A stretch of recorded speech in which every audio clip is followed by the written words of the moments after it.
Episode 8, A Terrible Attempt at a Bit of Brogue and an Island Survival at Sea.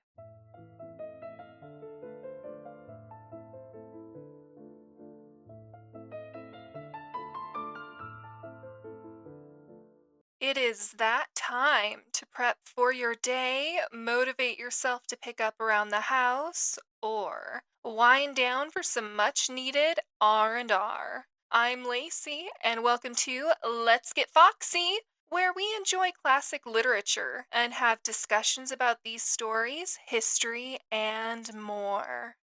Today's episode is a continuation of our Moby Dick series. So we are covering chapters 17 through 24. And I'm so sorry that there's been such a delay, guys. My son keeps getting crazy stomach bugs and my health hasn't been the greatest. In fact, I haven't been able to talk straight for longer than I care to admit, but I'm so happy to be back. So, I got a wild hair for this episode. I saw the lines for the chambermaid and I was like, oh my gosh, what if I made some of these characters sound like they were actually from Nantucket? Now, that probably doesn't seem super cool to anybody else, but my thought process was a lot of us don't live around that area. None of us were there back then. And I know that there's some things where I like to immerse myself in the experience. And I wanted to be able to do that for you guys. And I was like, oh my gosh, I can do this with a few characters. I'm so sorry.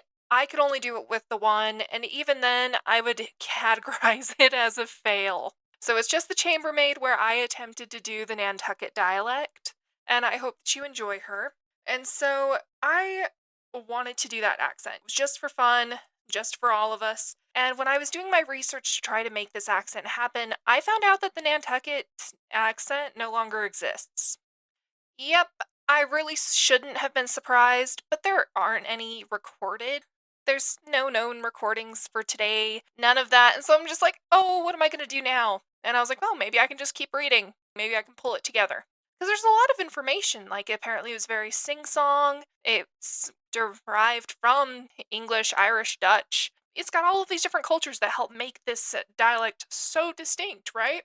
Well, I was searching and searching and searching, and I discovered that there actually is a dialect today in the United States now that is actually similar to what the Nantucket dialect would have sounded like. It's actually called the Ocracoke Brogue. And so this is the closest dialect to Nantucket's in modern times.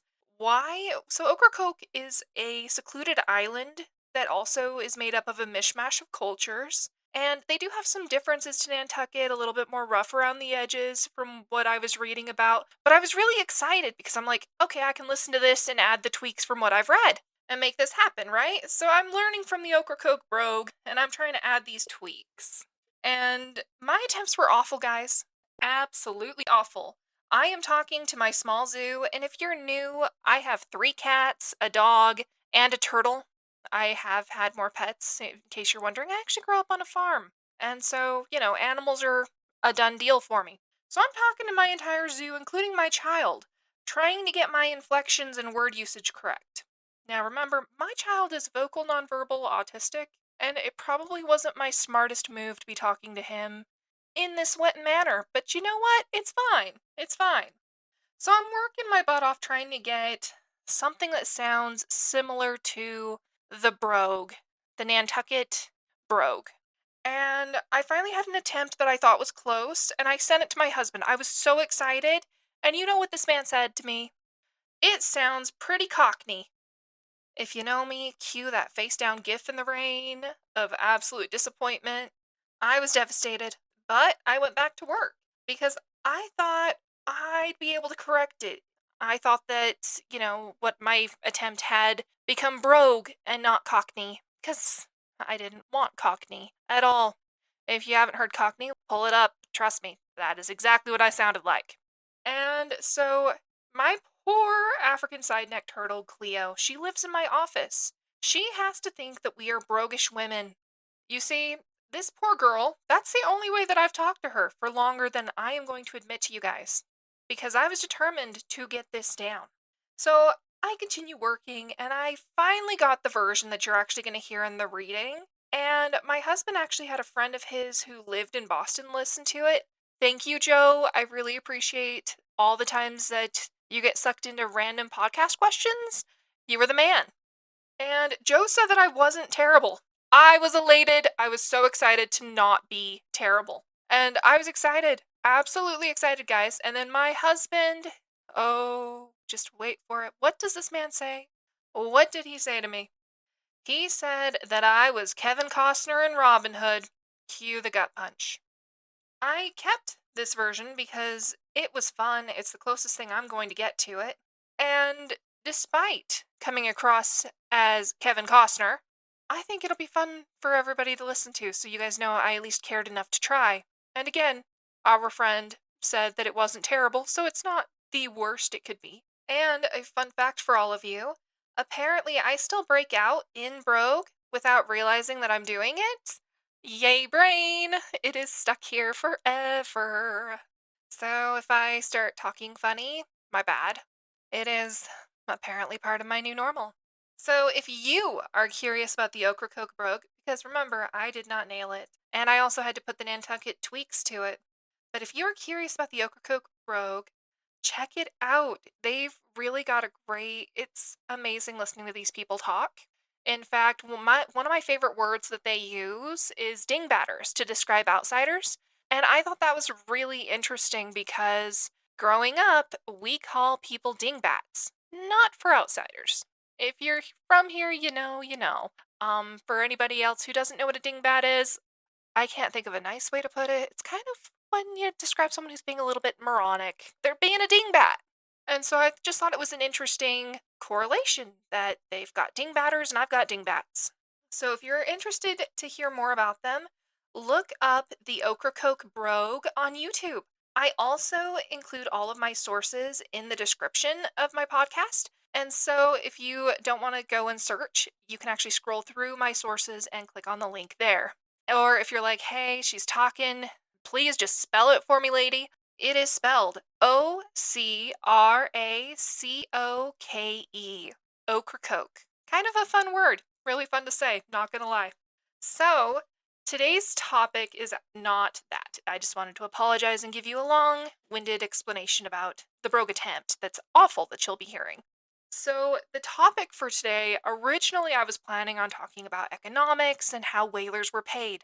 But my husband and his friends actually asked me all kinds of questions about Nantucket, from listening to the readings. And I was like, oh, maybe I should do Nantucket. And I realized the best time to do Nantucket is for this episode. So I had to stop everything that I was doing and research, so that we can actually discuss Nantucket and learn about Nantucket. So, why was their dialect so distinct? Where even is Nantucket?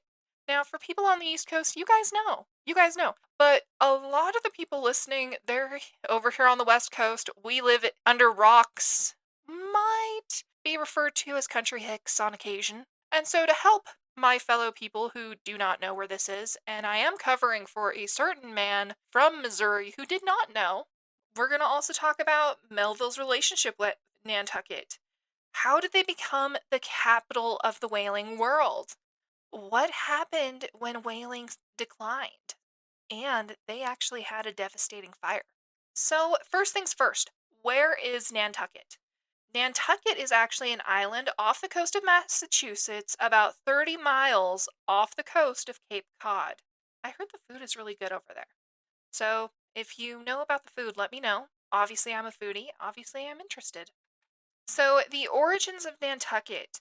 So, this island was originally settled by the Wampanoags. They are a Native American tribe on the East Coast, and they actually called the island Nantucket.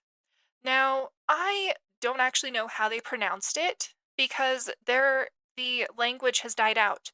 It's really sad, but the language has died out. So, some historians have been able to dig up writings with phonetic spellings. I did not find any. I failed. So if you can find it, let me know. I would love to know how people actually pronounced it or thought the Indians pronounced it. So that is my attempt based off of the spelling. And something that I loved about Natoshet is it meant faraway land. And I thought that was really fitting for the island for it to be their name. And I thought it was really cool that there was actually a similarity between Natoshet and Nantucket. And I live in Idaho. A lot of our towns, a lot of our landmarks, our places, they're named after Native American words. And most of the time, it was people mishearing the Native Americans speak. And so the words aren't actually Native American at all. They're just some white guy who misheard it and they're like, oh, this is what this place is called. Like Pocatello, for example, not an Indian word. I grew up being told that it was. Talked to a lot of Native American friends. They all giggled. They laughed at me. And they let me know, no, they just misheard it and now there's this fake word. Great. Love that that's the name for, multiple towns in Idaho, for example. So I thought that was a fun little possible similarity between Nantucket and Netoshet. So the island wasn't actually colonized by English settlers until November of 1659, when Thomas Macy established his homestead.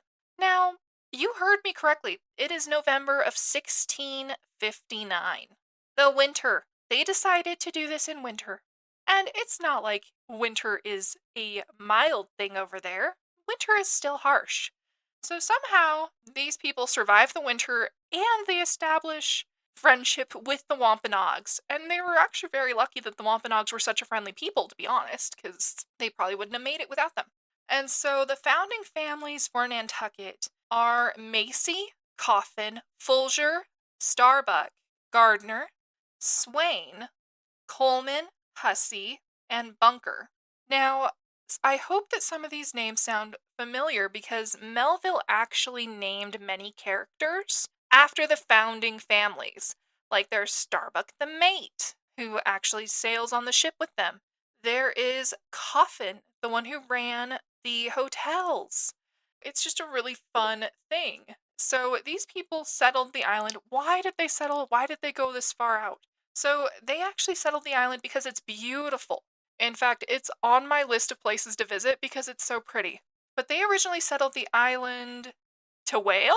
No, they didn't know anything about whaling. They settled it because they intended to farm and raise sheep. And they actually failed at doing that, to be perfectly honest. But why did they fail? So to answer that, we actually need to back up to how Nantucket was formed. So Nantucket was actually formed by a glacier. A glacier actually pushed over 1,200 feet of sand to help create Nantucket. And for thousands of years, it was actually attached to the mainland. It wasn't until about 6,000 years ago that the ocean levels rose and made it into the island that we know today. And so what happened is the farming and the livestock weakened the island. And what do I mean by weakened? So anyone in Idaho is very familiar with wind erosion, well, and some water erosion, even though we are a desert. What happened is because it's got so much sand, it needed the plant life that was able to actually take root there to help hold the island together. So when they brought over the sheep are eating that plant life down, so it's no longer there to hold things together. They're also plowing, trying to plant other plants. Now, the plant roots for some of their crops that they're trying to plant, they're not going to hold the earth in the same way. So literally, Nantucket is becoming this windblown wasteland and working on being washed away by the ocean. And the people realized this isn't sustainable and that they needed to find another way to support themselves. So the islanders realized that they are surrounded by right whales from autumn to springtime, because that's the whale migration. They're over here like, we are just surrounded by these whales. And then they realized that they'd been seeing the Wampanoags for years practice something called drift whaling. Now, for those of us who aren't part of the culture and know nothing about all the different types of whaling, or in my case, I didn't know that there was more than one kind of whaling. Drift whaling is when you harvest dying or dead whales that wash ashore. So the Wampanoags would actually harvest these whales. They would get the meat, use the bones, they would take every part that they can, but they would harvest that whale for their own purposes. And I honestly can't remember if they also did stuff to, boil the blubber down to create whale oil, but you had a purpose for everything. And so what happened is the Nantucketers saw that the Wampanoags were doing that, and they're like, you know what? Let's learn how to do that. The world is whaling, and they're using the whales for oil. Why can't we? We're surrounded. And so the Wampanoags actually taught the Nantucketers how to harvest the whales doing that drift whaling. And then sometime later, it comes to about 1690, Ichabod Paddock was brought over by the islanders to teach them whaling. Now, some of you are probably scratching your heads and being like, did he really? So, as I discovered in my research, some historians say that Paddock teaching the Nantucketers how to whale is a myth. And there are many myths associated with Paddock. A lot of very, they are out there kind of myths. However, most sources that I could find say that he did come and he did teach the Nantucketers how to properly whale. And Nathaniel Philbrick is kind of the Nantucket whaling Melville expert in everything I've been looking at, so I'm going to trust his position when he says that Paddock did come and help educate the Nantucketers in whaling and harvesting oil.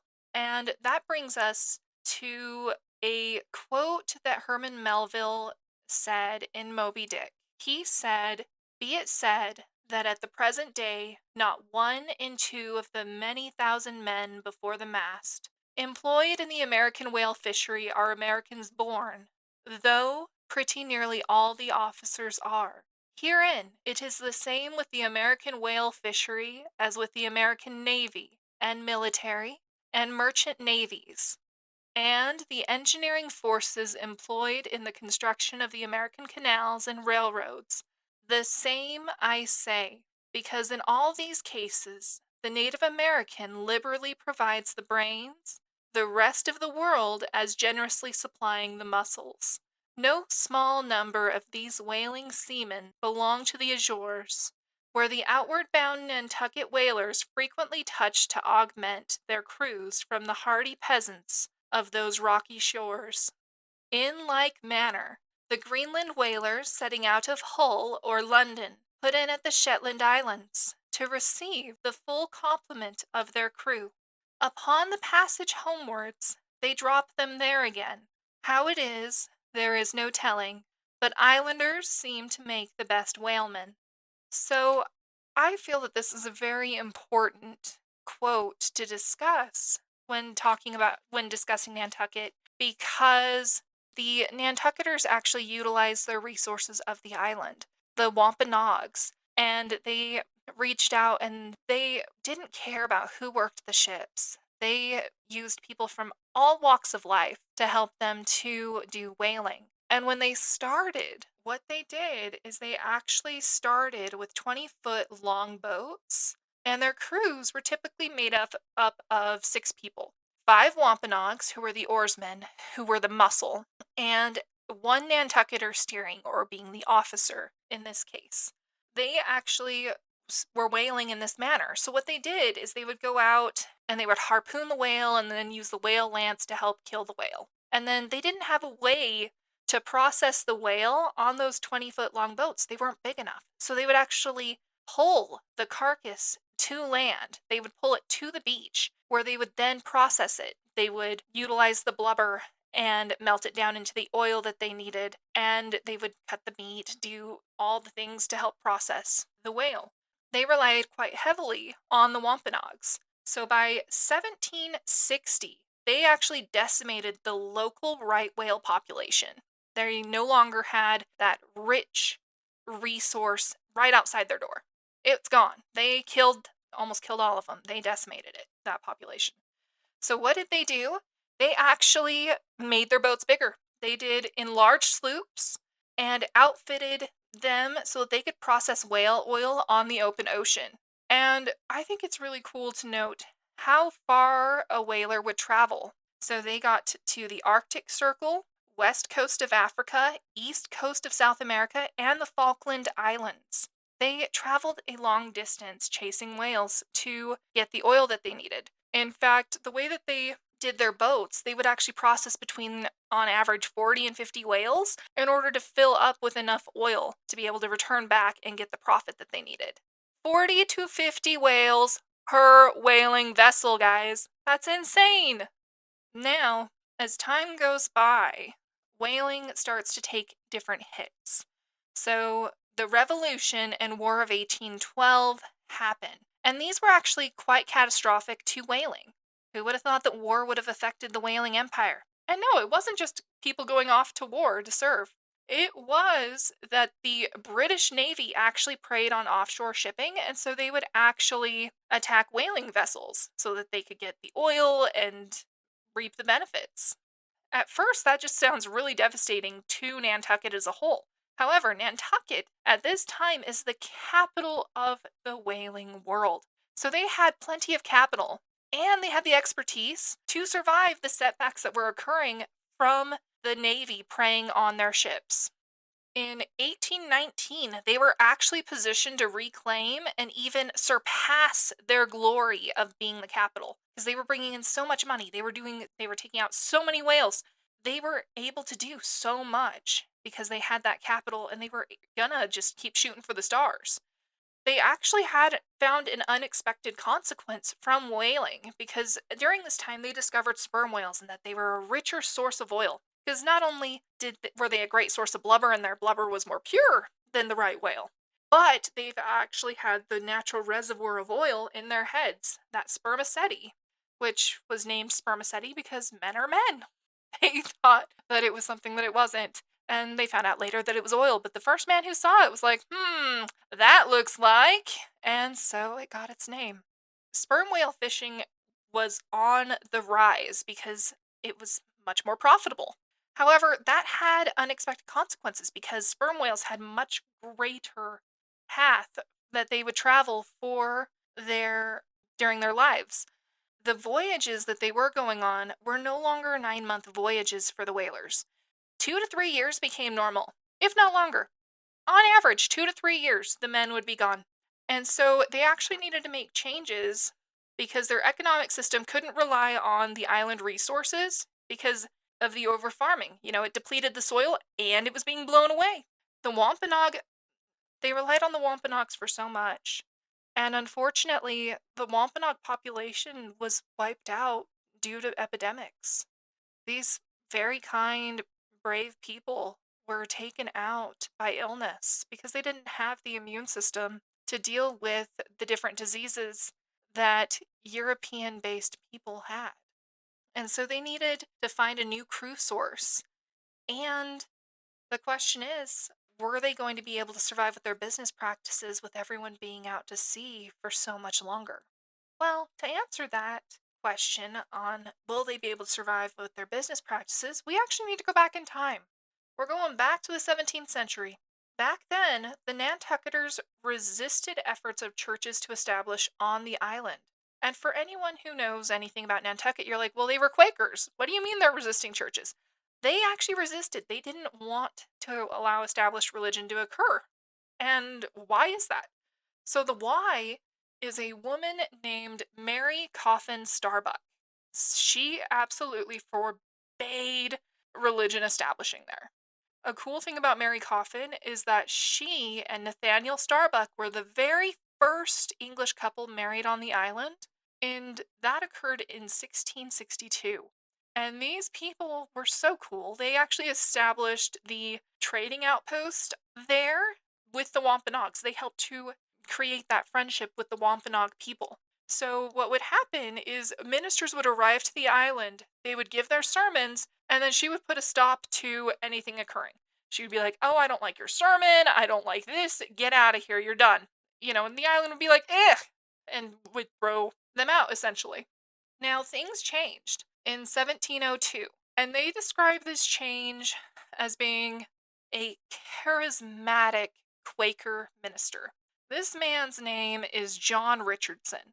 So he came to Nantucket, and the way that he talked to her, she was much more open to hearing him talk, to deliver his sermon.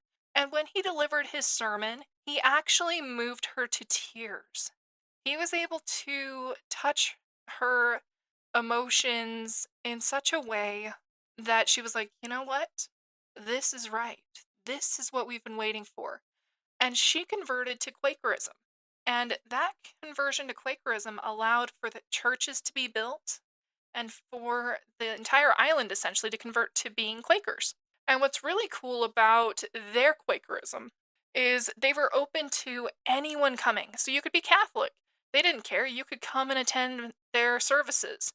You could be, it didn't matter what your background was. You were able to come. You were accepted. And that Quakerism is so crucial to how Nantucketers lived their lives going forward and how it influenced whaling. Because they had this spiritualism and fervor that is clearly seen throughout their lives and helped get them through the whaling voyages. But specifically, how did converting to Quakerism help that island to run? So, because they were so much more open minded, you have to remember that most of the world at this time, women aren't allowed to get true educations. Women are just supposed to be, well, barefoot and pregnant. I hate to put it any other way. Well, I really hate to put it this way, but realistically, if you think about it, they were property. And what was their whole point in life? To bear heirs. So, barefoot and pregnant it is. So, what Quakerism did for the island is it was a huge advocate for women's rights. They wanted women to be educated, and they actually encouraged women to be part of the businesses. And so, where the men were gone 2 to 3 years and only home like 3 to 4 months, the women were the ones who were left to raise the children, and they oversaw the island's businesses. They kept everything running. How amazing is that for a time period where women were considered feeble? They were so progressive. It is quite inspiring. It also allowed Nantucket to be pivotal in the abolitionist movement. And we're going to talk more about that later, but they were crucial. They were pivotal. They played a huge role in it. So the businesses are running smoothly. The women have everything under control. They're keeping the community together. They're taking care of children who have lost their fathers. Like the island is running because the women are running the island because their religion was able to give them that freedom and that encouragement to allow it to happen. And so that just leaves looking to the mainland for their crews. So what did they do? They weren't picky. They didn't care. They were okay with working with slaves, freed blacks, Hawaiian Islanders, the Chinese, other Pacific Islanders, the Irish, Russians, Germans, the Azorians, and more. Isn't that amazing for a time period where if you were different, you were looked down upon? So, because they were so open to anybody whaling, they didn't care. They all worked together. They just saw that somebody was hardworking. So, this allowed for a diverse community to emerge. And historians have referred to this as a melting pot. And this is why their dialect was so distinct, because you have the English, Irish, Dutch, African American, Azorian, all of this is blending together to create their language, their dialect, how they talk. And it also made for things to be super cool, like when you're walking down the street, because you see people from all walks of life. They got this great exposure, and they were open to new ideas, which allowed for Nantucketers to actually have a lasting impression on history that's more than just whaling, and we're going to discuss that as well. So, literally, Nantucket is on the rise. It seems like nothing can stop them. Well, guess what? The whaling declined. Like, what happened? So, in the mid 19th century, whaling declined. And this decline occurred due to overhunting. Because if you remember, these whalers are going out and each vessel is harvesting between 40 and 50 whales. They had thousands of boats going out and doing this. Yes, some were lost at sea. Yes, some weren't successful. But you have to think, all those boats are taking out that many whales. They decimated whale populations. They almost drove some of these whales to extinction. There are some whales that aren't here today because they were driven to extinction. There were also technological advancements, like the discovery of petroleum. So the world was no longer having to rely specifically on whale oil, because prior to this, whale oil was the way that the world worked, because they used that to light their lamps, their candles. It was used in so many things, and then they found petroleum, and that was able to replace everything that whale oil was doing. So it was no longer needed. And, it's a little bit easier to get petroleum compared to going out and hunting all these whales that are no longer there. So people started to leave. And then, on July 13th, 1846, the fire happened. So a fire broke out in Geary's hat shop on Main Street. And the fire, it just started jumping because the way that the island was built, it wasn't put together with fire safety in mind. Most of the buildings were wooden and they were packed closely together, so the fire was just able to just keep jumping, jumping, jumping. Literally a third of the town burned that night. And to put that into perspective for those of us where we're like, well, how big is this town? That's 250 buildings that were destroyed, including ways to process whales. Like it affected the candle factory, boiling stations. It affected a lot. And this all happened in one night because they were able to get it to stop. Luckily, with the thanks of the wind, because once it hit a certain direction, the wind was blowing and it was able to keep the fire from spreading. And there were a couple brick buildings. So the people who remained, because a lot of people were like, okay, I'm cutting my losses, I'm leaving. We're done. There's no point in rebuilding, it's not worth it. Because what was happening is once the whale population had been taken down so far, the voyages were actually going longer than the 2 to 3 years. And at that point, the question is there any profit in it? Because we're outfitting these ships to go out for longer and we're not getting the return. It didn't make sense. And so the people who stayed, they rebuilt quickly and they rebuilt the town with fire safety in mind. So there were more brick buildings, better spacing to allow, to help for safety. And so a lot of these people left due to that decline, due to the fire, and the gold rush was a thing during this time. So people are running to California because they're like, "Oh, I'm going to seek my fortune." Others were like, "I I have no livelihood here. How am I going to care for my family?" So they left seeking work. And so what happened is buildings were left untouched for years.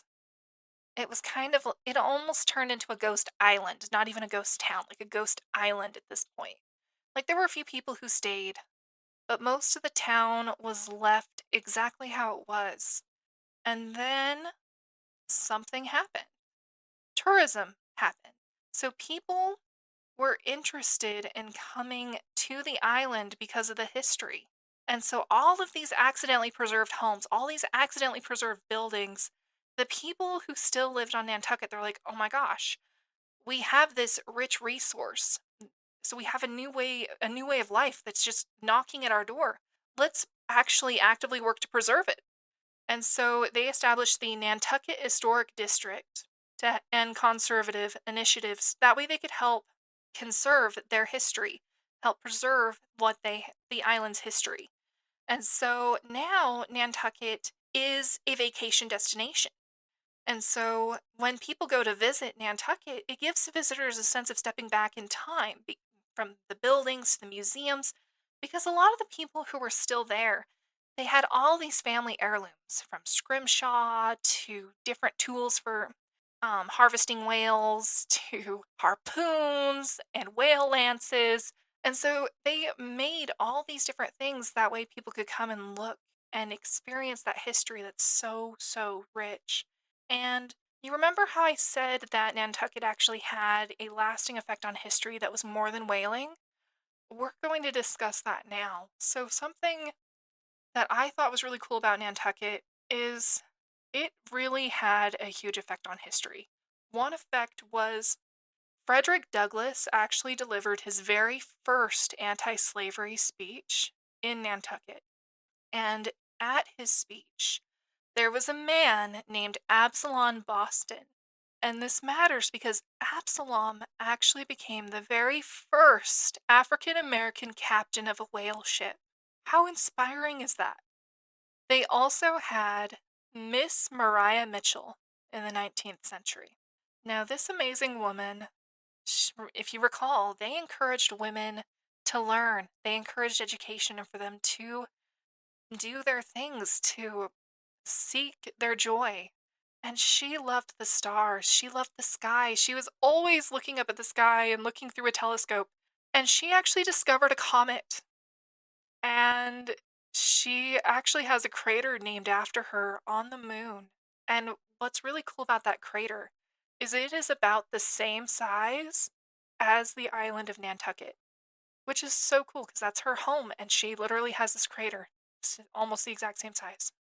There was a man named Folger who designed an absolutely incredible clock. I kind of wish that they'd made more than the few. But what this clock was is not only did it do date, time, year, phases of the moon, all these things, but it also did the tides. This man put so much time into creating his clock, and it still works today. They've actually got it as part of the Nantucket Society. I want to say they have it in their museum where you can go and you can see it, and it's still working. And you can see what it says about what the tides are doing, what phase of the moon it is. It's all accurate and it's beautiful. And something else is Nantucket. Well, Melville actually had never set foot on Nantucket at the time that he wrote Moby Dick. He based his description of Nantucket from what he'd heard from other sailors from reading about the Essex. And so he actually set foot on Nantucket about a year after Moby Dick had been published, so in 1852. So he came to visit Nantucket while he was on holiday with his father-in-law, the Justice Lemuel Shaw. And while he was there, he met George Pollard Jr. And if you don't know, George Pollard Jr. is the captain of the Essex. And that means that it is his story that helped inspire Moby Dick. I also found out that that poor George Pollard Jr., this man piloted, he also captained one other ship after the Essex, and it was also lost. I mean, the crew survived this one, but he wasn't allowed near ships again. And it was just really cool for Melville to actually meet him because, that story was so inspiring for him. And he saw at the time Moby Dick was such a failure. Like Melville was going through it. He was considered a failure in the eyes of the world. And so he was able to really relate to Pollard. It's just really cool. Now, you guys have listened to me gab for far too long. I'm so sorry. So let's go ahead and get into our chapters. Again, we are doing chapters 17 through 24. I hope you enjoy. And don't forget to stay tuned for after the story for our as the discussion continues. Before our book reading begins, I just wanted to take a minute to say this book is a snapshot of the past. This book may contain negative views and/or treatment of people and cultures. This was wrong then, and it is wrong now. Instead of blacklisting these novels, let's recognize the influence and learn from it. For, as the philosopher George Santayana said, those who cannot remember the past are condemned to repeat it. Let's learn from the past to create a more inclusive future together. Chapter 17, The Ramadan. As Queequeg's Ramadan, or fasting and humiliation, was to continue all day, I did not choose to disturb him till towards nightfall, for I cherish the greatest respect towards everybody's religious obligations, never mind how comical, and could not find it in my heart to undervalue even a congregation of ants worshipping a toadstool, or those other creatures in certain parts of our earth, who, with a degree of footmanism quite unprecedented in other planets, bow down before the torso of a deceased land proprietor merely on account of the inordinate possessions yet owned and rented in his name. I say, we good Presbyterian Christians should be charitable in these things, and not fancy ourselves so vastly superior to other mortals, pagans and what not, because of their half-crazy conceits on these subjects. There was Queequeg, now, certainly entertaining the most absurd notions about Yojo and his Ramadan, but what of that? Queequeg thought he knew what he was about, I suppose. He seemed to be content, and there let him rest. All our arguing with him would not avail. Let him be, I say. And heaven have mercy on us all, Presbyterians and pagans alike, for we are all somehow dreadfully cracked about the head and sadly need mending. Towards evening, when I felt assured that all his performances and rituals must be over, I went up to his room and knocked at the door, but no answer. I tried to open it, but it was fastened inside. "Queequeg," said I, softly through the keyhole. All silent. "I say, Queequeg, Why don't you speak? It's I, Ishmael. But all remained still as before. I began to grow alarmed. I had allowed him such abundant time. I thought he might have had an apoplectic fit. I looked through the keyhole, but the door opening into an odd corner of the room, the keyhole prospect was but a crooked and sinister one. I could only see part of the footboard of the bed and a line of the wall, but nothing more. I was surprised to behold, resting against the wall, the wooden shaft of Queequeg's harpoon, which the landlady the evening previous had taken from him, before our mounting to the chamber. That's strange, thought I, but at any rate, since the harpoon stands yonder and he seldom or never goes abroad without it, therefore he must be inside here and no possible mistake. Queequeg! Queequeg! All still. Something must have happened. Apoplexy! I tried to burst open the door, but it stubbornly resisted. Running downstairs, I quickly stated my suspicions to the first person I met, the chambermaid. La la, she cried. I thought something must be the matter. I went to make the bed after breakfast, and the door was locked and not a mouse to be heard, and it's been just so silent ever since. But I thought maybe you had both gone off and locked your baggage in for safekeeping. La la, ma'am, moistress, murder, Mrs. Hussey, apoplexy. And with these cries she ran towards the kitchen, I following. Mrs. Hussey soon appeared, with a mustard pot in one hand and a vinegar cruet in the other, having just broken away from the occupation of attending to the castors, and scolding her little black boy meantime. Woodhouse, cried I, which way to it? Run, for God's sake, and fetch something to pry open the door. The axe! The axe! He's had a stroke, depend upon it. And so saying, I was unmethodically rushing upstairs again empty-handed, when Mrs. Hussey interposed the mustard pot and vinegar cruet in the entire castor of her countenance. What's the matter with you, young man? Get the axe, for God's sake, run for the doctor, someone, while I pry it open. Look here, said the landlady, quickly putting down the vinegar cruet so as to have one hand free. Look here, are you talking about prying open any of my doors? And with that she seized my arm. What's the matter with you? What's the matter with you, shipmate? In as calm but rapid a manner as possible, I gave her to understand the whole case. Unconsciously clapping the vinegar cruet to one side of her nose, she ruminated for an instant, then exclaimed, No! I haven't seen it since I put it there. Running to a little closet under the landing of the stairs, she glanced in, and returning, told me that Queequeg's harpoon was missing. He's killed himself, she cried. It's unfortunate Stiggs done over again. There goes another counterpane. God pity his poor mother. It will be the ruin of my house. Has the poor lad a sister? Where's that girl? There, Betty, go to Snarls the painter and tell him to paint me a sign with, No suicides permitted here and no smoking in the parlor. Might as well kill both birds at once. Kill? The Lord be merciful to his ghost! What's that noise there? You, young man, avast there! And running up after me, she caught me as I was again trying to force open the door. I don't allow it. I won't have my premises spoiled. Go for the locksmith. There's one about a mile from here, but avast, putting her hand in her side pocket. Here's a key that'll fit, I guess. Let's see. And with that she turned it in the lock, but alas, Queequeg's supplemental bolt remained unwithdrawn within. Have to burst it open, said I, and was running down the entry a little, for a good start, when the landlady caught me, again vowing I should not break down her premises. But I tore from her, and with a sudden bodily rush dashed myself full against the mark. With a prodigious noise, the door flew open, and the knob slamming against the wall sent the plaster to the ceiling. And there, good heavens, there sat Queequeg, altogether cool and self-collected, right in the middle of the room, squatting on his hams and holding Yojo on top of his head. He looked neither one way nor the other way, but sat like a carved image with scarce a sign of active life. Queequeg, said I, going up to him. Queequeg, what's the matter with you? He hain't been sitting so all day, has he? Said the landlady. But all we said, not a word could we drag out of him. I almost felt like pushing him over so as to change his position, for it was almost intolerable. It seemed so painfully and unnaturally constrained, especially as in all probability he had been sitting so for upwards of 8 or 10 hours, going too without his regular meals.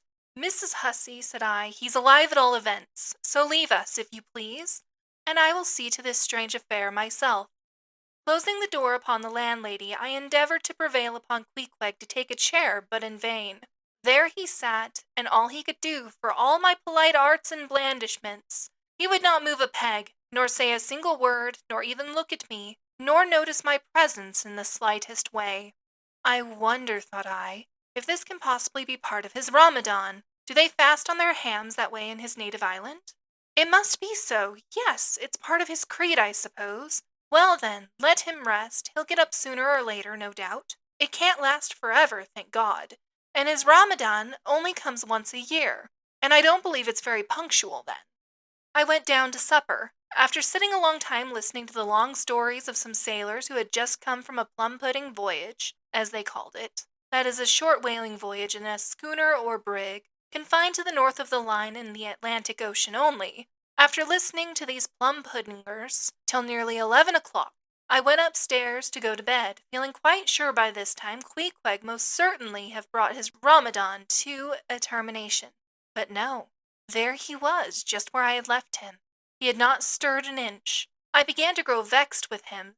It seemed so downright senseless and insane to be sitting there all day and half the night, on his hams in a cold room, holding a piece of wood on his head. For heaven's sake, Queequeg, get up and shake yourself. Get up and have some supper. You'll starve. You'll kill yourself, Queequeg. But not a word did he reply. Despairing of him, therefore, I determined to go to bed and to sleep, and no doubt before a great while he would follow me. But previous to turning in, I took my heavy bear-skin jacket and threw it over him, as it promised to be a very cold night, and he had nothing but his ordinary round jacket on. For some time, do all I would, I could not get into the faintest doze. I had blown out the candle, and the mere thought of Queequeg, not 4 feet off, sitting there in that uneasy position, stark alone in the cold and dark. This made me really wretched. Think of it, sleeping all night in the same room with a wide-awake pagan on his hams in this dreary, unaccountable Ramadan. But somehow I dropped off at last, and knew nothing more till break of day, when, looking over the bedside, there squatted Queequeg as if he had been screwed down to the floor. But as soon as the first glimpse of sun entered the window, up he got, with stiff and grating joints, but with a cheerful look, limped towards me where I lay, pressed his forehead again against mine, and said his Ramadan was over. Now, as I before hinted, I have no objection to any person's religion, be it what it may, so long as that person does not kill or insult another person, because that other person don't believe it also. But when a man's religion becomes really frantic, when it is a positive torment to him, and in fine makes this earth of ours an uncomfortable inn to lodge in, then I think it high time to take that individual aside and argue the point with him. And just so I now did with Queequeg. Queequeg, said I, get into bed now and lie and listen to me.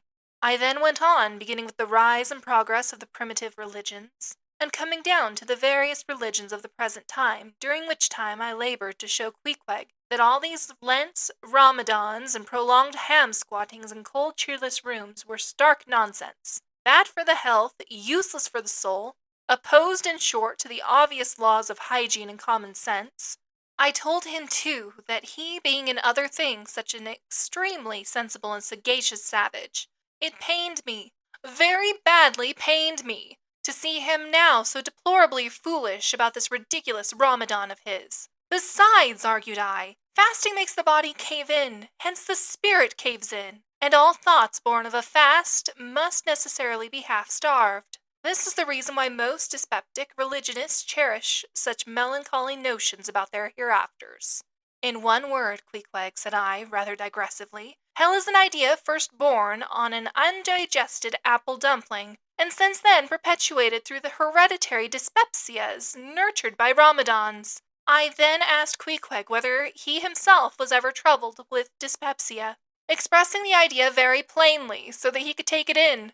He said no. Only upon one memorable occasion. It was after a great feast given by his father the king on the gaining of a great battle wherein 50 of the enemy had been killed by about 2 o'clock in the afternoon, and all cooked and eaten that very evening. No more, Queequeg, said I, shuddering. That will do. For I knew the inferences without his further hinting them. I had seen a sailor who had visited that very island, and he told me that it was the custom, when a great battle had been gained there, to barbecue all the slain in the yard or garden of the victor, and then, one by one, They were placed in great wooden trenchers, and garnished round like a pilau, with breadfruit and coconuts, and with some parsley in their mouths, were sent round with the victor's compliments to all his friends, just as though these presents were so many Christmas turkeys. After all, I do not think that my remarks about religion made much impression upon Queequeg, because, in the first place, he somehow seemed dull of hearing on that important subject, unless considered from his own point of view. And in the second place, he did not more than 1/3 understand me, couch my ideas simply as I would, and finally, he no doubt thought he knew a good deal more about the true religion than I did. He looked at me with a sort of condescending concern and compassion, as though he thought it a great pity that such a sensible young man should be so hopelessly lost to evangelical pagan piety. At last we rose and dressed, and Queequeg taking a prodigiously hearty breakfast of chowders of all sorts, so that the landlady should not make much profit by reason of his Ramadan, we sallied out to board the Pequod, sauntering along and picking our teeth with halibut bones. Chapter 18. His Mark. As we were walking down the end of the wharf towards the ship, Queequeg carrying his harpoon, Captain Peleg in his gruff voice loudly hailed us from his wigwam, saying he had not suspected my friend was a cannibal, and furthermore, announcing that he let no cannibals on board that craft, unless they previously produced their papers. "What do you mean by that, Captain Peleg?" said I, now jumping on the bulwarks and leaving my comrade standing on the wharf. "I mean," he replied, "he must show his papers." "Yes," said Captain Bildad in his hollow voice, sticking his head from behind Peleg's out of the wigwam. "He must show that he's converted. Son of darkness," he added, turning to Queequeg, "art thou at present in communion with any Christian church?" "Why," said I, "he's a member of the First Congregational Church. Here be it said that many tattooed savages sailing in Nantucket ships at last come to be converted into the churches." "First Congregational Church?" cried Bildad. "What? That worships in Deacon Deuteronomy Coleman's meeting house?" And so saying, taking out his spectacles, he rubbed them with his great yellow bandana handkerchief, and putting them on very carefully, came out of the wigwam, and leaning stiffly over the bulwarks, took a good long look at Queequeg. "How long hath he been a member?" he then said, turning to me. "Not very long, I rather guess, young man?" "No," said Peleg, "and he hasn't been baptized right either, or it would have washed some of that devil's blue off his face." "Do tell now," cried Bildad. "Is this Philistine a regular member of Deacon Deuteronomy's meeting? I never saw him going there, and I pass it every Lord's Day." "I don't know anything about Deacon Deuteronomy or his meeting," said I. "All I know is that Queequeg here is a born member of the First Congregational Church. He is a deacon himself, Queequeg is." "Young man," said Bildad sternly, "thou art skylarking with me. Explain thyself, thou young Hittite. What church dost thee mean? Answer me." Finding myself thus hard pushed, I replied, "I mean, sir, the same ancient Catholic church to which you and I and Captain Peleg there, and Queequeg here, and all of us, and every mother's son and soul of us belong, the great and everlasting First Congregation of this whole worshipping world. We all belong to that, only some of us cherish some queer crochets, no ways touching the grand belief in that we all join hands." "Splice! Thou mean'st splice hands!" cried Peleg, drawing nearer. "Young man, you'd better ship for a missionary instead of a foremast hand. I never heard a better sermon. Deacon Deuteronomy, why, Father Maple himself couldn't beat it, and he's reckoned something. Come aboard, come aboard. Never mind about the papers." "I say, tell Quohog there, what's that you call him? Tell Quohog to step along. By the great anchor, what a harpoon he's got there. Looks like good stuff, that, and he handles it about right. I say, Quahog, or whatever your name is, did you ever stand in the head of a whaleboat? Did you ever strike a fish?" Without saying a word, Queequeg, in his wild sort of way, jumped upon the bulwarks, from thence into the bows of one of the whale-boats hanging to the side, and then bracing his left knee and poising his harpoon, cried out in some way such as this: "Captain, you see him small drop tar on water deer? You see him? Well, s'pose him one whale eye. Well, den!" And taking sharp aim at it, he darted the iron right over old Bildad's broad brim, clean across the ship's deck, and struck the glistening tar spot out of sight. "Now," said Queequeg, quietly hauling in the line, "s'posey him whaley eye. Why, dad whale dead." "Quick, Bildad!" said Peleg to his partner, who, aghast at the close vicinity of the flying harpoon, had retreated towards the cabin gangway. "Quick! I say you, Bildad, and get the ship's papers. We must have Hedgehog there, Quahog, in one of our boats. Look ye, Quahog, we'll give ye the 90th lay, and that's more than ever was given a harpooner yet out of Nantucket." So down we went into the cabin, and to my great joy, Queequeg was soon enrolled among the same ship's company to which I myself belonged. When all preliminaries were over and Peleg had got everything ready for signing, he turned to me and said, "I guess Quahog there don't know how to write, does he? I say, Quahog, blast ye, dost thou sign thy name or make thy mark?" But at this question, Queequeg, who had twice or thrice before taken part in similar ceremonies, looked no ways abashed, but taking the offered pen, copied upon the paper, in the proper place, an exact counterpart of a queer round figure, which was tattooed upon his arm, so that through Captain Peleg's obstinate mistake touching his appellative, it stood something like this: Quahog, his mark. Meanwhile, Captain Bildad sat earnestly and steadfastly eyeing Queequeg, and at last, rising solemnly and fumbling in the huge pockets of his broad-skirted drab coat, took out a bundle of tracts, and selecting one entitled The Latter Day Coming, or No Time to Lose, placed it in Queequeg's hands, and then grasping them in the book with both his, looked earnestly into his eyes and said, "Son of darkness, I must do my duty by thee. I am part owner of this ship, and feel concerned for the souls of all its crew. If thou still clingest to thy pagan ways, which I sadly fear, I beseech thee, remain not, for I, a Belial bondsman, spurn the idle bell and the hideous dragon, turn from the wrath to come, mind thine eye, I say. Oh, goodness gracious, steer clear of the fiery pit." Something of this salt sea yet lingered in old Bildad's language, heterogeneously mixed with scriptural and domestic phrases. Avast there, Bildad, avast now, spoiling our harpooner," cried Peleg. "Pious harpooners never make good voyagers. It takes a shark out of 'em. No harpooner is worth a straw who ain't pretty sharkish. There was young Nat Swain, once the bravest boat-header out of all Nantucket and the Vineyard. He joined the meeting, and never came to good. He got so frightened about his plaguey soul that he shrinked and sheered away from whales, for fear of afterclaps, in case he got stove and went to Davy Jones." "Peleg, Peleg," said Bildad, lifting his eyes and hands, "thou thyself, as I myself, hast seen many a perilous time. Thou knowest, Peleg, what it is to have the fear of death. How, then, canst thou prate in this ungodly guise? Thou beliest thine own heart, Peleg.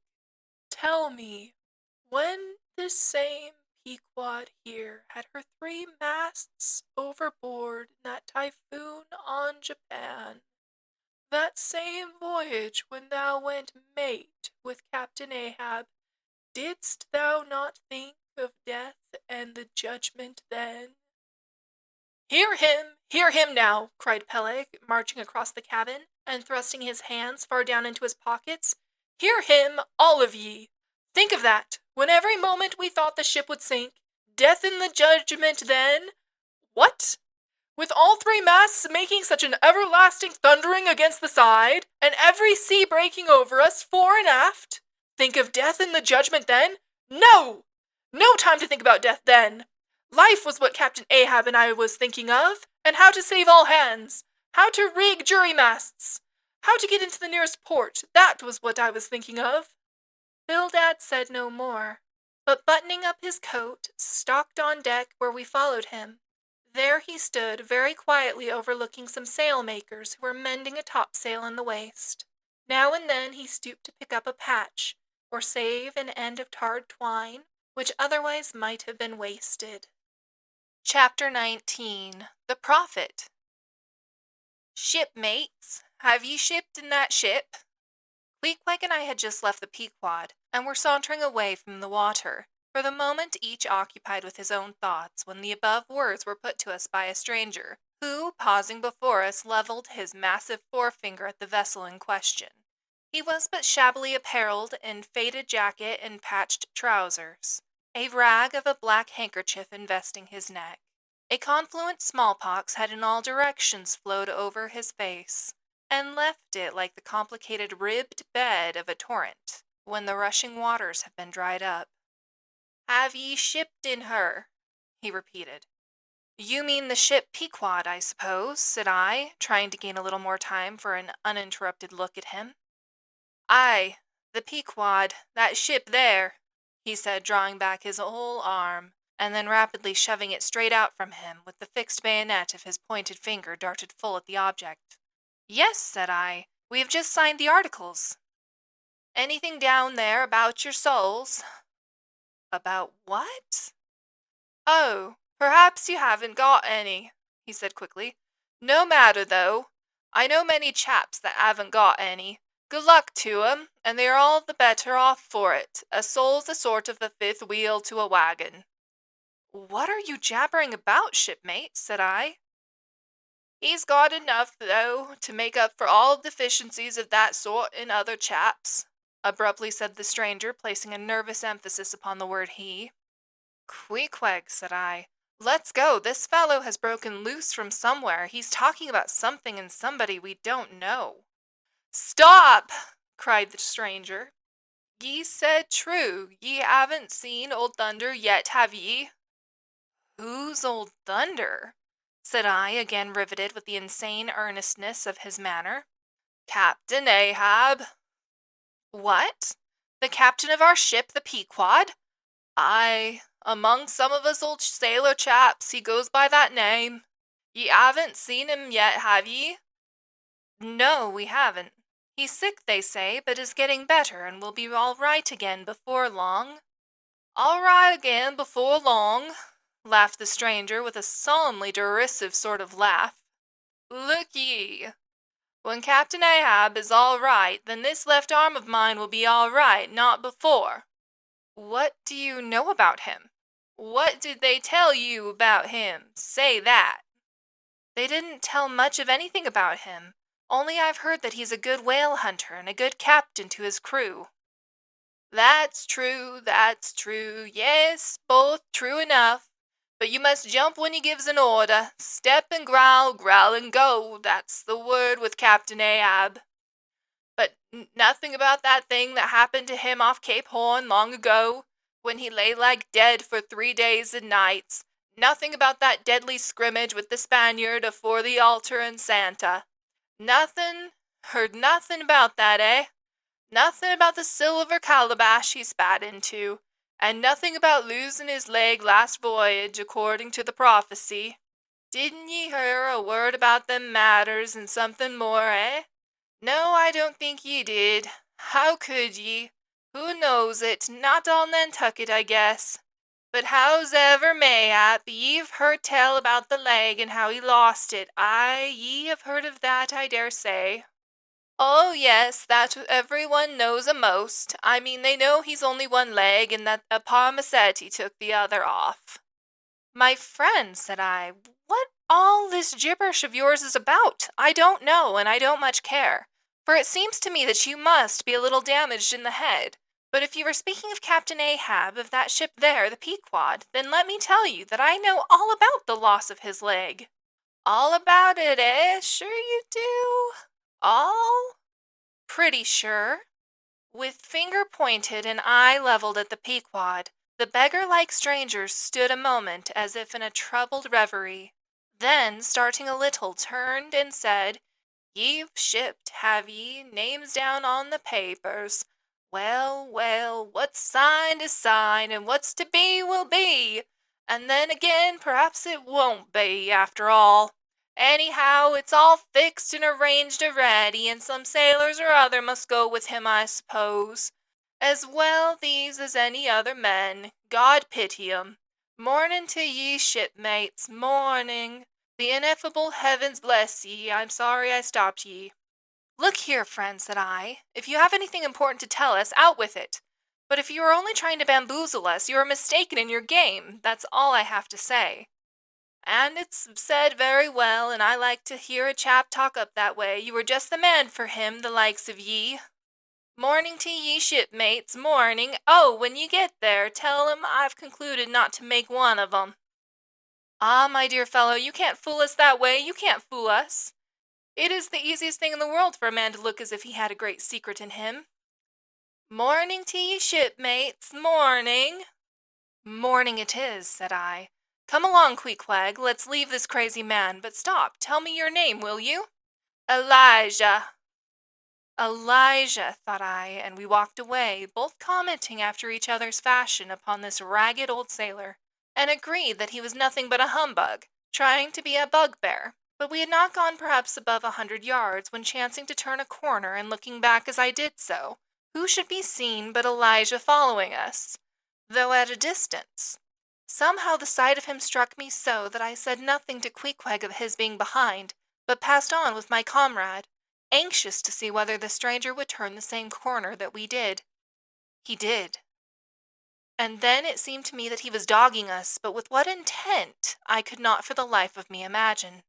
This circumstance, coupled with the ambiguous, half-hinting, half-revealing, shrouded sort of talk, now begat in me all kinds of vague wonderments and half-apprehensions, and all connected with the Pequod, and Captain Ahab, and the leg he had lost, and the Cape Horn fit, and the silver calabash, and what Captain Peleg had said of him when I left the ship the day previous, and the prediction of the squaw Tistig, and the voyage we had bound ourselves to sail, and 100 other shadowy things. I was resolved to satisfy myself whether this ragged Elijah was really dogging us or not, and with that intent crossed the way with Queequeg, and on that side of it retraced our steps. But Elijah passed on, without seeming to notice us. This relieved me, and once more, and finally as it seemed to me, I pronounced him in my heart a humbug. Chapter 20. All astir. A day or two passed, and there was great activity aboard the Pequod. Not only were the old sails being mended, but new sails were coming on board, and bolts of canvas and coils of rigging. In short, everything betokened that the ship's preparations were hurrying to a close. Captain Peleg seldom or never went ashore, but sat in his wigwam, keeping a sharp lookout upon the hands. Bildad did all the purchasing and providing at the stores, and the men employed in the hold and on the rigging were working till long after nightfall. On the day following Queequeg's signing the articles, word was given at all the inns where the ship's company were stopping that their chests must be on board before night, for there was no telling how soon the vessel might be sailing. So Queequeg and I got down our traps, resolving, however, to sleep ashore till the last. But it seems they always give very long notice in these cases, and the ship did not sail for several days. But no wonder, there was a good deal to be done, and there is no telling how many things to be thought of before the Pequod was fully equipped. Everyone knows what a multitude of things, beds, saucepans, knives and forks, shovels and tongs, napkins, nutcrackers, and what-not, are indispensable to the business of housekeeping. Just so with whaling, which necessitates a 3 years' housekeeping upon the wide ocean, far from all grocers, costermongers, doctors, bakers, and bankers. And though this also holds true of merchant vessels, yet not by any means to the same extent as with the whalemen. For besides the great length of the whaling voyage, the numerous articles peculiar to the prosecution of the fishery, and the impossibility of replacing them at the remote harbors usually frequented, it must be remembered that of all ships, Whaling vessels are the most exposed to accidents of all kinds, and especially to the destruction and loss of the very things upon which the success of the voyage most depends. Hence the spare boats, spare spars, and spare lines and harpoons, and spare everything's almost, but a spare captain and duplicate ship. At the period of our arrival at the island, the heaviest storage of the Pequod had been almost completed, comprising her beef, bread, water, fuel, and iron hoops and staves. But as before hinted, for some time there was a continual fetching and carrying on board of divers odds and ends of things, both large and small. Chief among those who did this fetching and carrying was Captain Bildad's sister, a lean old lady of a most determined and indefatigable spirit, but withal very kind-hearted, who seemed resolved that if she could help it, nothing should be found wanting in the Pequod. After once fairly getting to sea, at one time she would come on board with a jar of pickles for the steward's pantry, another time with a bunch of quills for the chief mate's desk, where he kept his log, a third time with a roll of flannel for the small of someone's rheumatic back. Never did any woman better deserve her name, which was Charity. Aunt Charity, as everybody called her, and like a sister of Charity did this charitable Aunt Charity bustle about hither and thither, ready to turn her hand and heart to anything that promised to yield safety, comfort, and consolation to all on board a ship in which her beloved brother Bildad was concerned, and in which she herself owned a score or two of well-saved dollars.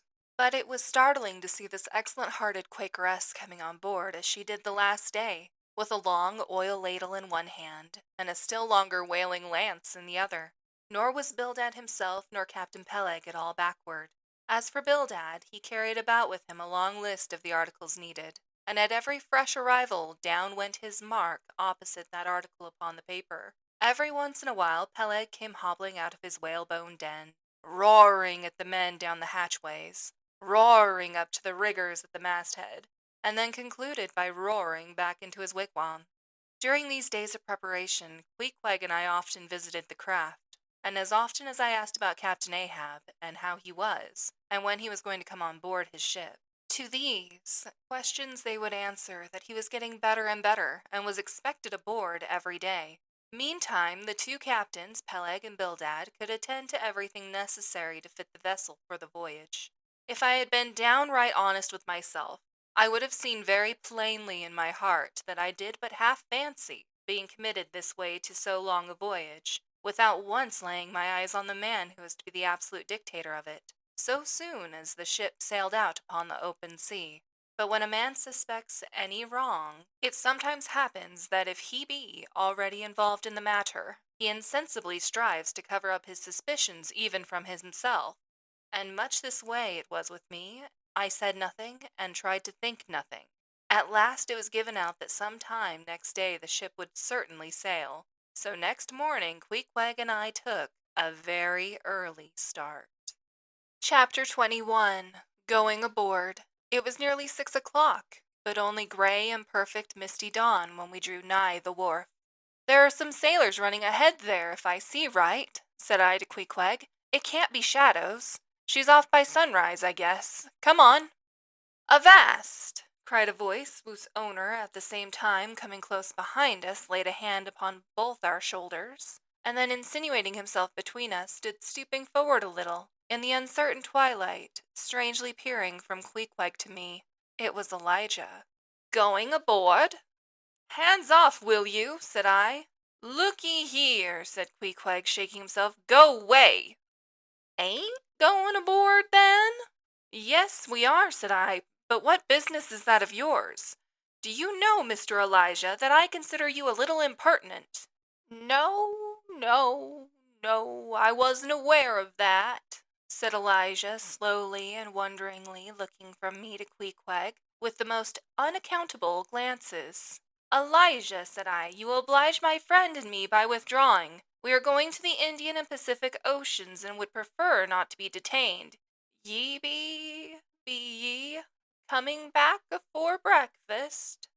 "He's cracked, Queequeg," said I. "Come on." "Hullo!" cried stationary Elijah, hailing us when we had removed a few paces. "Never mind him," said I. "Queequeg, come on. But he stole up to us again, and suddenly clapping his hand on my shoulder, said, "Did ye see anything looking like men going towards that ship a while ago?" Struck by this plain, matter-of-fact question, I answered, saying, "Yes, I thought I did see 4 or 5 men, but it was too dim to be sure." Very dim," said Elijah. "Morning to ye." Once more we quitted him, but once more he came softly after us, and touching my shoulder again, said, "See if you can find 'em now, will ye?" "Find who?" Morning to ye," he rejoined, again moving off. "Oh, I was going to warn ye against, but never mind, never mind. It's all one, all in the family too. Sharp frost this morning, ain't it? Goodbye to ye. Shan't see ye again very soon, I guess, unless it's before the grand jury." And with these cracked words he finally departed, leaving me for the moment in no small wonderment at his frantic impudence. At last, stepping on board the Pequod, we found everything in profound quiet, not a soul moving. The cabin entrance was locked within, the hatches were all on and lumbered with coils of rigging. Going forward to the forecastle, we found the slide of the scuttle open. Seeing a light, we went down and found only an old rigger there, wrapped in a tattered pea-jacket. He was thrown at whole length upon 2 chests, his face downwards and enclosed in his folded arms. The profoundest slumber slept upon him. "Those sailors we saw, Queequeg, where can they have gone to?" said I, looking dubiously at the sleeper. But it seemed that when on the wharf, Queequeg had not at all noticed what I now alluded to. Hence, I would have thought myself to have been optically deceived in that matter, were it not for Elijah's otherwise inexplicable question.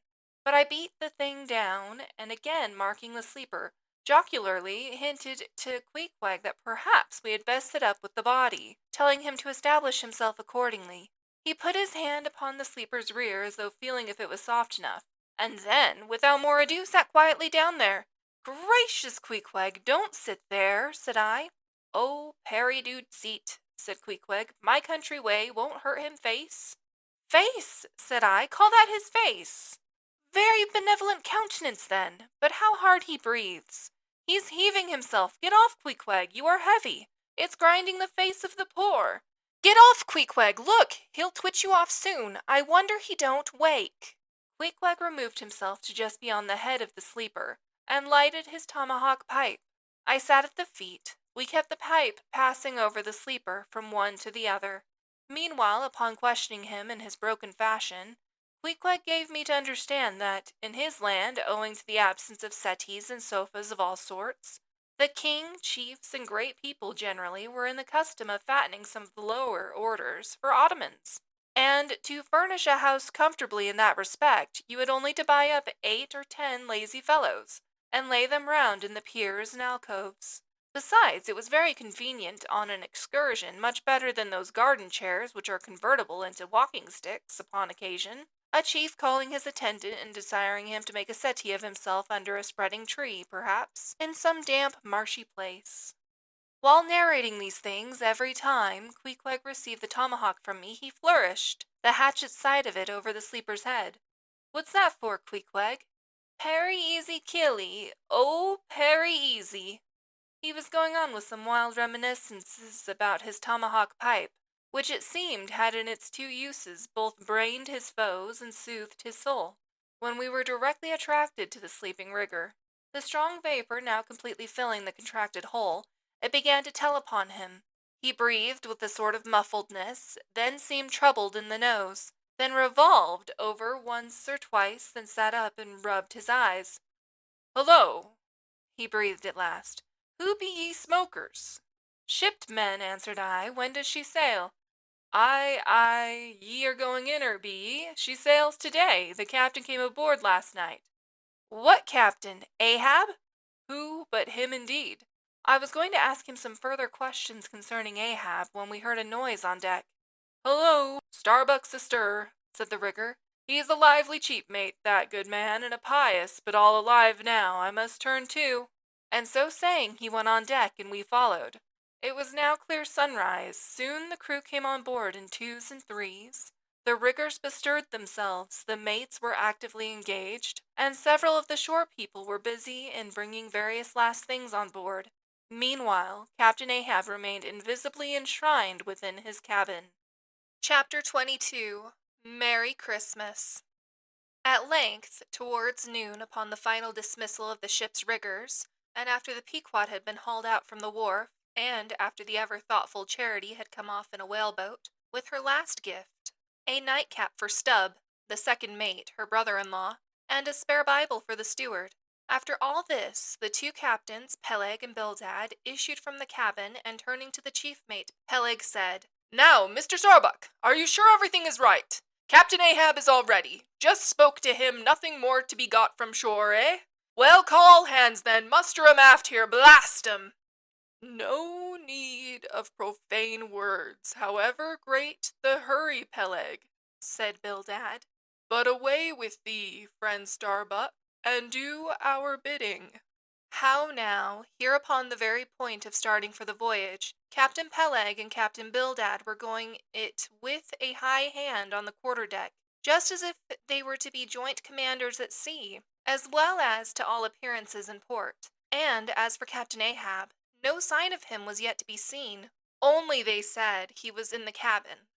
But then the idea was that his presence was by no means necessary in getting the ship under way, and steering her well out to sea. Indeed, as that was not at all his proper business, but the pilot's, and as he was not yet completely recovered, so they said. Therefore Captain Ahab stayed below, and all this seemed natural enough, especially as in the merchant service many captains never show themselves on deck for a considerable time after heaving up the anchor, but remain over the cabin table having a farewell merry-making with their shore friends before they quit the ship for good with the pilot.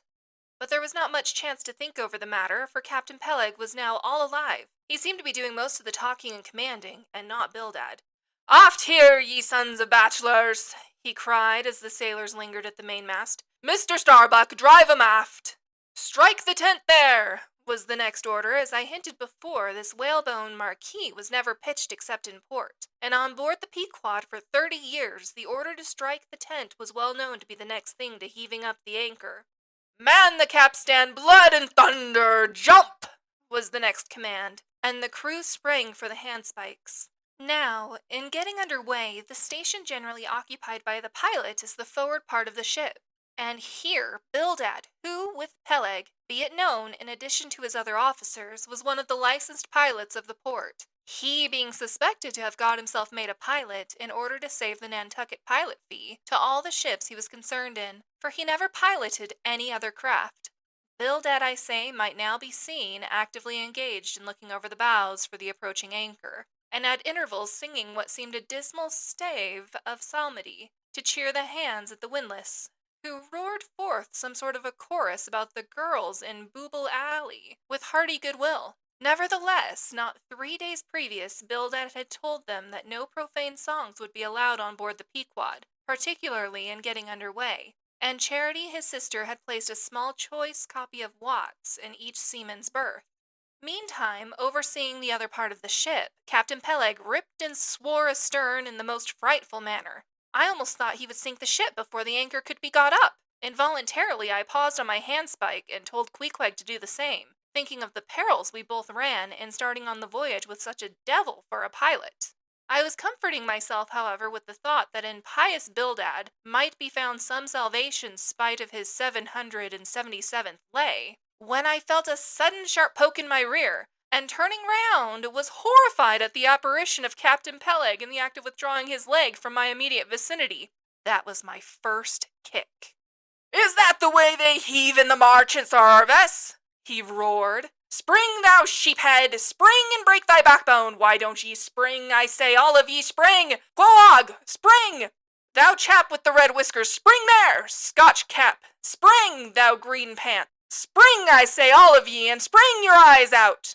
And so saying, he moved along the windlass, here and there using his leg very freely, while imperturbable Bildad kept leading off with his psalmody. Thinks I, Captain Peleg must have been drinking something today. At last the anchor was up, the sails were set, and off we glided. It was a short, cold Christmas, and as the short northern day merged into night, we found ourselves almost broad upon the wintry ocean, whose freezing spray cased us in ice as in polished armor. The long rows of teeth on the bulwarks glistened in the moonlight, and like the white ivory tusks of some huge elephant, vast curving icicles depended from the bows. Lank Bildad, as pilot, headed the first watch, and ever and anon as the old craft deep dived into the green seas and sent the shivering frost all over her, and the winds howled and the cordage sprang, his steady notes were heard. Sweet fields beyond the swelling flood stand dressed in living green. So to the Jews old Canaan stood, while Jordan rolled between. Never did those sweet words sound more sweetly to me than then. They were full of hope and fruition. Spite of this frigid winter night in the boisterous Atlantic, spite of my wet feet and wetter jacket, there was yet, it then seemed to me, many a pleasant haven in store, and meads and glades so eternally vernal, that the grass shot up by the spring, untrodden, unwilted, remains at midsummer. At last we gained such an offing that the two pilots were needed no longer. The stout sailboat that had accompanied us began ranging alongside. It was curious and not unpleasing how Peleg and Bildad were affected at this juncture, especially Captain Bildad. For loath to depart, yet very loath to leave, for good, a ship bound on so long and perilous a voyage, beyond both stormy capes, a ship in which some thousands of his hard-earned dollars were invested, a ship in which an old shipmate sailed as captain, a man almost as old as he, once more starting to encounter all the terrors of the pitiless jaw, loath to say goodbye to a thing so every way brimful of every interest to him. Poor old Bildad lingered long, paced the deck with anxious strides, ran down into the cabin to speak another farewell word there, again came on deck and looked to the windward, looked towards the wide and endless waters only bounded by the far-off unseen eastern continents, looked towards the land, looked aloft, looked right and left, looked everywhere and nowhere, and at last, mechanically coiling a rope upon its pin, convulsively grasped stout Peleg by the hand, and holding up a lantern for a moment, stood gazing heroically in his face, as much as to say, "Nevertheless, friend Peleg, I can stand it, yes I can."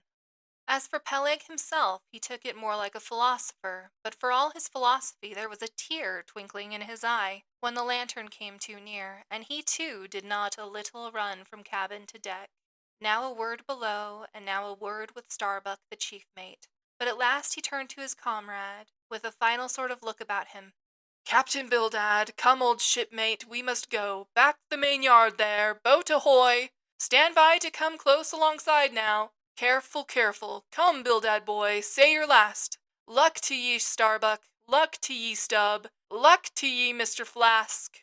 Goodbye and good luck to ye all. And this day 3 years I'll have a hot supper smokin' for ye in old Nantucket. Hurrah and away!" "God bless ye and have ye in his holy keeping, men," murmured old Bildad almost incoherently. "I hope ye'll have fine weather now, so that Captain Ahab may soon be moving among ye.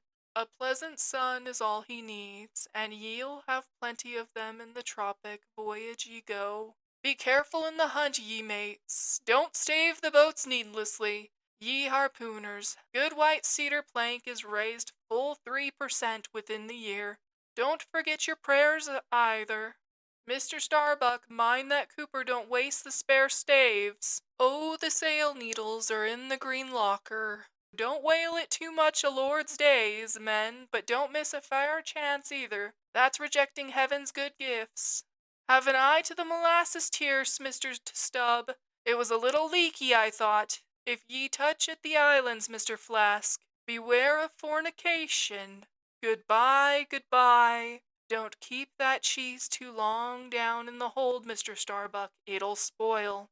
Be careful with the butter. 20 cents the pound it was, and mind ye if— Come, come, Captain Bildad. Stop palavering away. And with that Peleg hurried him over the side, and both dropped into the boat. Ship and boat diverged. The cold, damp night breeze blew between. A screaming gull flew overhead. The two hulls wildly rolled. We gave three heavy-hearted cheers and blindly plunged like fate into the lone Atlantic. Chapter 23. The Lee Shore. Some chapters back, one Bulkington was spoken of, a tall, new-landed mariner, encountered in New Bedford at the inn. When on that shivering winter's night the Pequod thrust her vindictive bows into the cold, malicious waves, who should I see standing at her helm but Bulkington?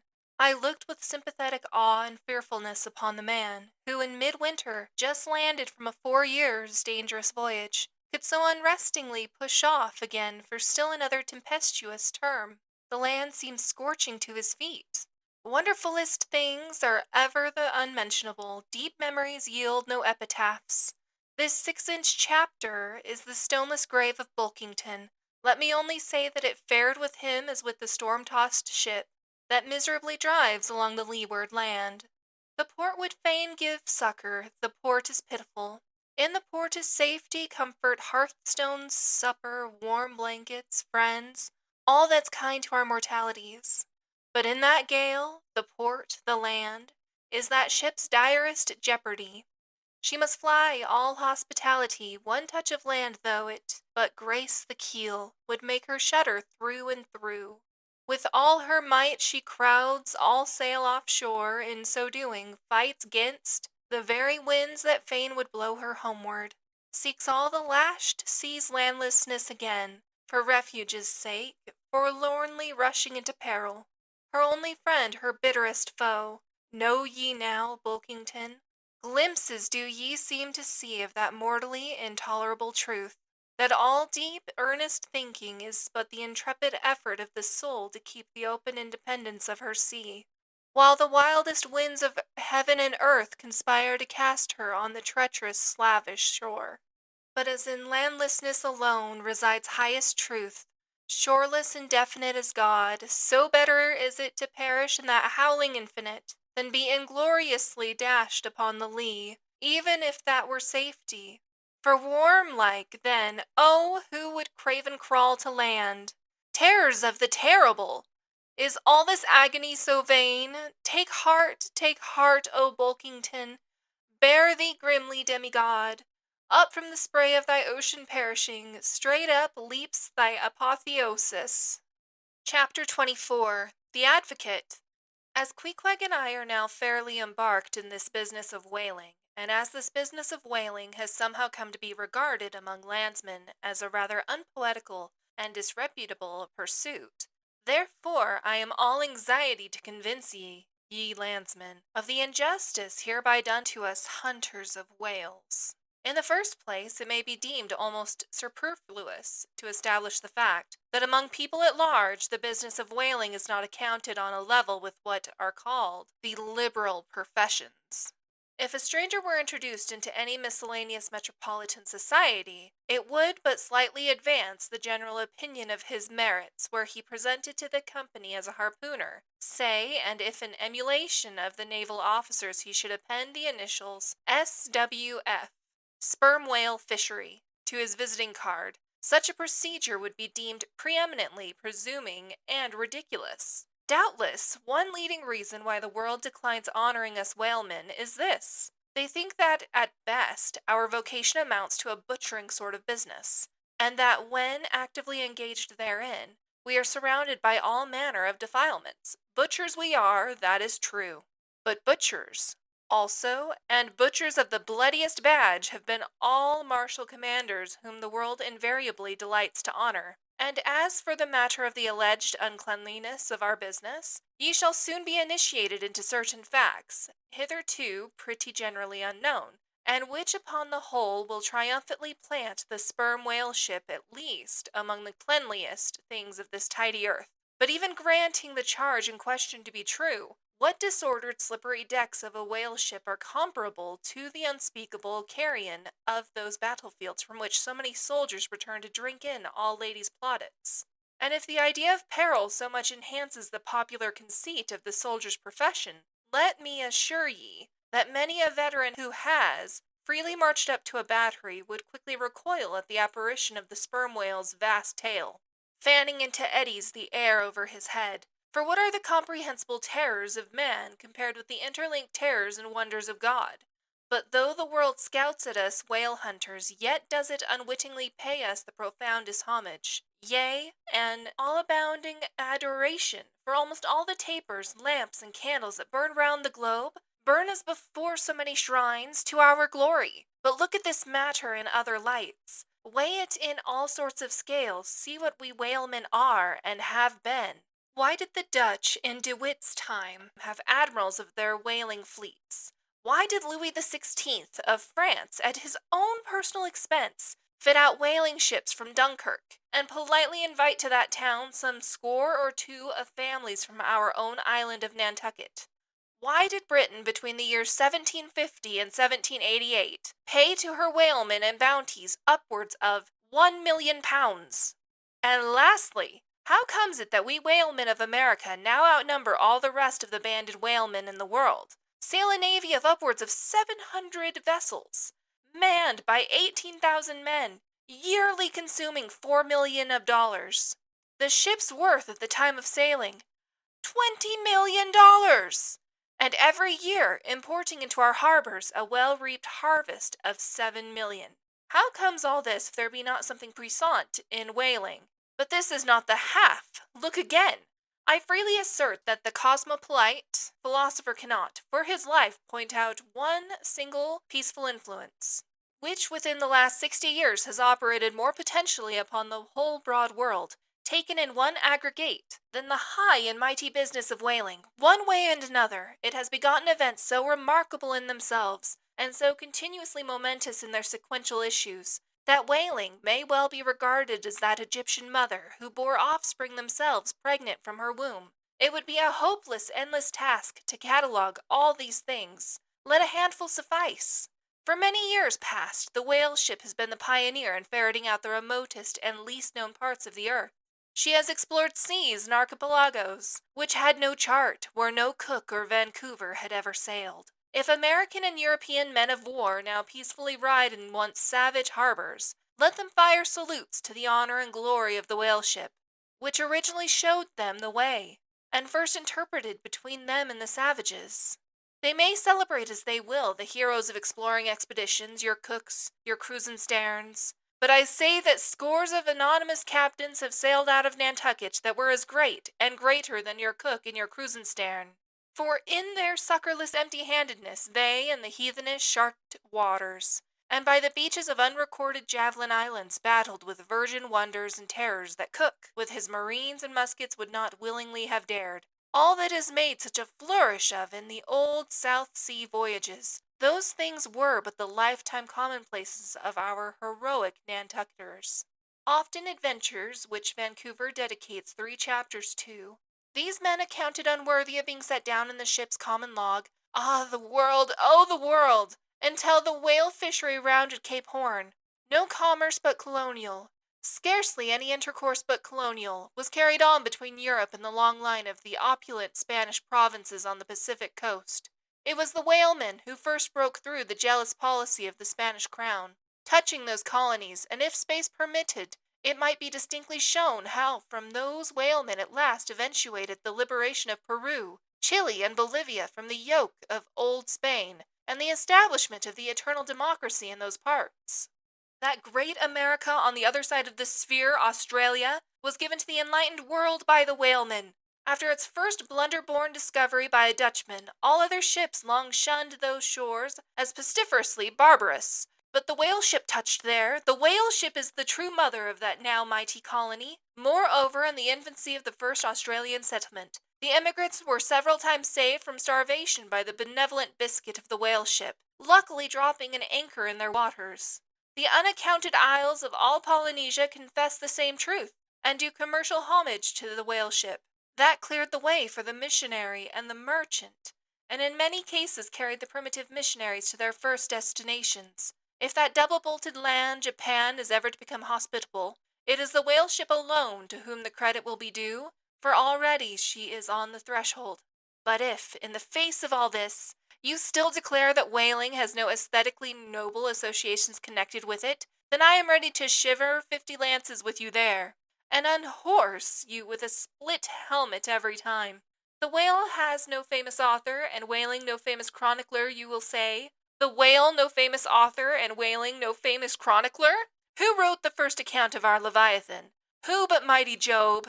And who composed the first narrative of a whaling voyage? Who but no less a prince than Alfred the Great, who with his own royal pen took down the words from other, the Norwegian whale hunter of those times, and who pronounced our glowing eulogy in Parliament? Who but Edmund Burke? True enough, but then whalemen themselves are poor devils. They have no good blood in their veins. No good blood in their veins! They have something better than royal blood there. The grandmother of Benjamin Franklin was Mary Morrel, afterwards by marriage Mary Folger, one of the old settlers of Nantucket, and the ancestress to a long line of Folgers and harpooners, all kith and kin to noble Benjamin, this day darting the barbed iron from one side of the world to the other. Good again, but then all confess that somehow whaling is not respectable. Whaling not respectable? Whaling is imperial. By old English statutory law, the whale is declared a royal fish. Oh, that's only nominal. The whale himself has never figured in any grand imposing way. The whale never figured in any grand imposing way? In one of the mighty triumphs given to a Roman general upon his entering the world's capital, the bones of a whale, brought all the way from the Syrian coast, were the most conspicuous object in the symboled procession. See subsequent chapters for something more on this head. Granted, since you cite it, but say what you will, there is no real dignity in whaling. No dignity in whaling. The dignity of our calling the very heavens attest. Cetus is a constellation in the south, and no more. Drive down your hat in presence of the Tsar, and take it off to Queequeg. No more? I know a man that in his lifetime has taken 350 whales. I account that man more honorable than that great captain of antiquity, who boasted of taking as many walled towns. And as for me, if by any possibility there be any as yet undiscovered prime thing in me, if I shall ever deserve any real repute in that small but high-hushed world, which I might not be unreasonably ambitious of, hereafter I shall do anything that upon the whole a man might rather have done than to have left undone. If at my death my executors, or more properly my creditors, find any precious manuscripts in my desk, then here I prospectively ascribe all the honor and the glory to whaling, for a whale ship was my Yale College and my Harvard.